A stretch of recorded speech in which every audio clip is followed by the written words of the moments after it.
Welcome to the Daily Dose of Awesome. We kick things off today with a look at the latest in tech and pop culture. Vonetta is your go-to source for everything from hot new viral videos to sweet startups. And today we're diving into the buzz surrounding the latest developments in the tech scene that are changing how we live.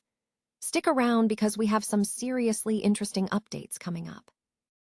Here's a simple way to protect your phone without stress. This Allen 3-pack comes with tempered glass screen protectors, camera lens protectors, and an installation frame for an easier, cleaner fit. It's clear, case-friendly, and built to help guard against scratches and everyday bumps. Check the link in the comments to get it on Amazon.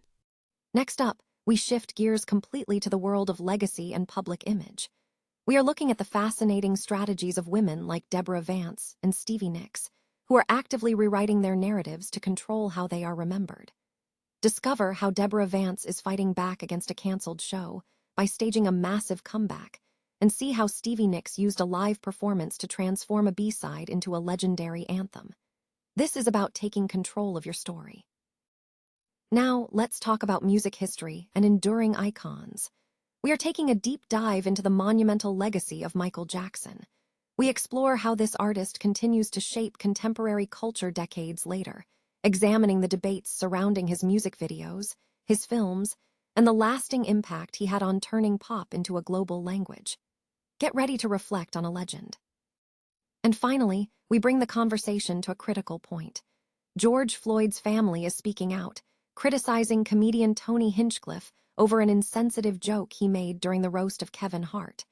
We also have major developments in the legal sphere as Derek Chauvin faces his sentencing hearing. Don't miss these crucial updates, stay with us, and let us know what you think in the comments below. Daily Dose, the content platform from Taste-to-Live, is positioned as a go-to source for daily updates across technology, pop culture, and financial news.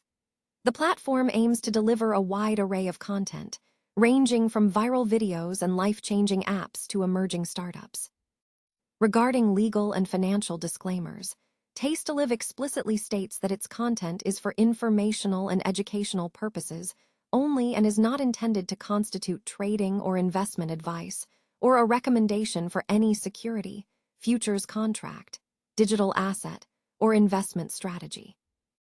The platform clarifies that its content does not provide investment advice, and users are solely responsible for their investment and trading decisions, acknowledging the inherent risks associated with trading securities, futures products, and digital assets, which can result in losses exceeding the initial investment.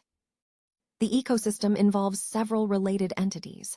Taste-to-Trade, Inc., a registered broker-dealer and member of FINRA, NFA, and SIPC, operates self-directed brokerage accounts.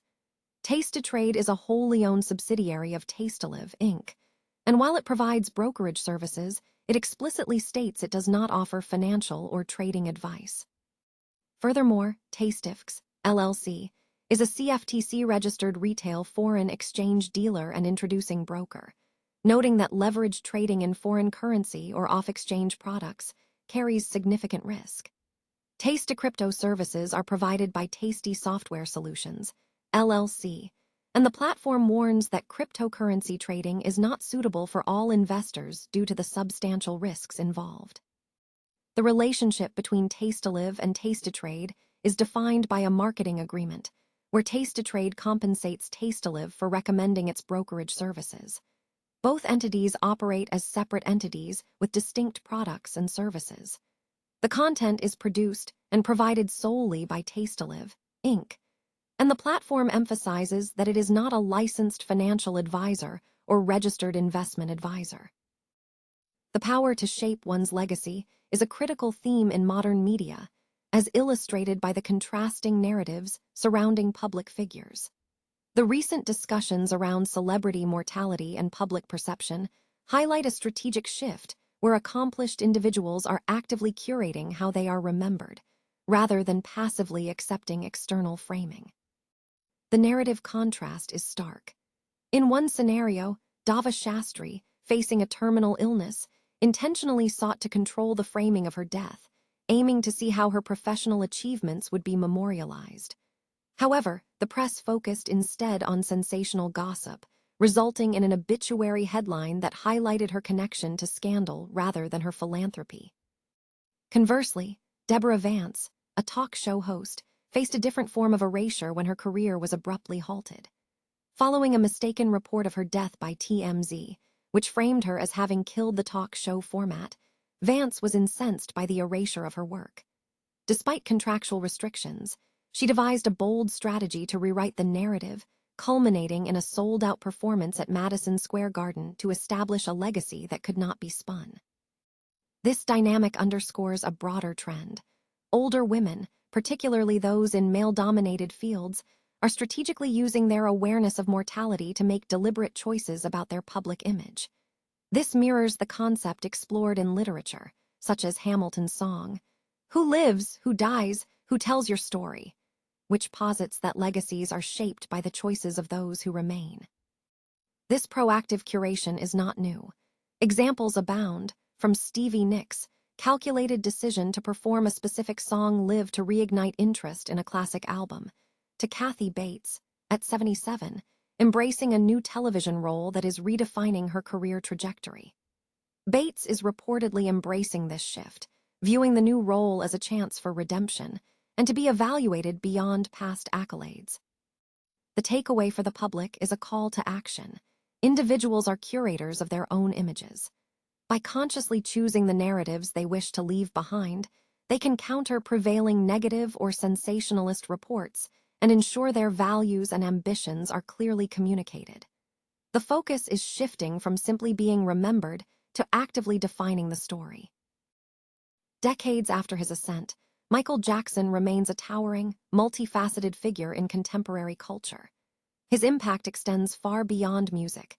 He fundamentally reshaped the relationship between music videos, television, image, and global entertainment. As an artist who redefined MTV and revolutionized the music video format, Jackson broke significant racial barriers within the recording industry and helped establish pop music as a truly global language. Today, Jackson occupies a unique and complex space, constantly fueling debates surrounding memory, legacy, the nature of fame, and the delineation between art and the artist. His enduring presence is cemented by a vast body of work encompassing historic performances, monumental tour, iconic projects like Thriller and Neverland, physical transformations, documentaries, ongoing legal battles, 1980s nostalgia, and recent film adaptations. This confluence of elements has established him not merely as a celebrity, but as a permanent fixture in modern pop culture. This collection of content gathers analyses, behind-the-scenes stories, music videos, film reviews, cultural influence studies, biographies, and discussions on his artistic legacy, and the controversies that continue to define his work decades later. George Floyd's family has voiced strong criticism against comedian Tony Hinchcliffe following an insensitive joke he made during the roast of Kevin Hart. According to a spokesperson for the Gianna and George Floyd Foundation, the remark was sad for the culture. Hinchcliffe's comment during the roast was quoted as, "The Black community is so proud of you. Right now George Floyd is looking up at us all laughing so hard he can't breathe." TMZ reported that Floyd's family and friends expressed disgust, suggesting that Kevin Hart should have intervened to stop Tony Hinchcliffe from making jokes about George Floyd, describing the comedian's apparent obsession with the topic as baffling. The foundation stated their focus is on community rebuilding, urging comedians to be more positive and avoid what they termed colon inspections by white comedians.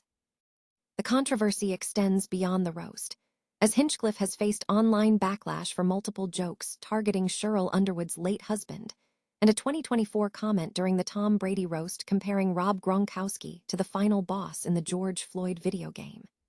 This pattern of commentary has also been noted in other instances, including Lil Yachty facing backlash for a controversial George Floyd reference in an unreleased song preview in 2025. In related legal developments, Derek Chauvin, who was convicted this week of murdering George Floyd, is facing a combined sentence of 75 years in prison. Furthermore, two former Minneapolis police officers, J. Alexander Kueng and Tu Thao, have also been sentenced to prison after being convicted in George Floyd's death.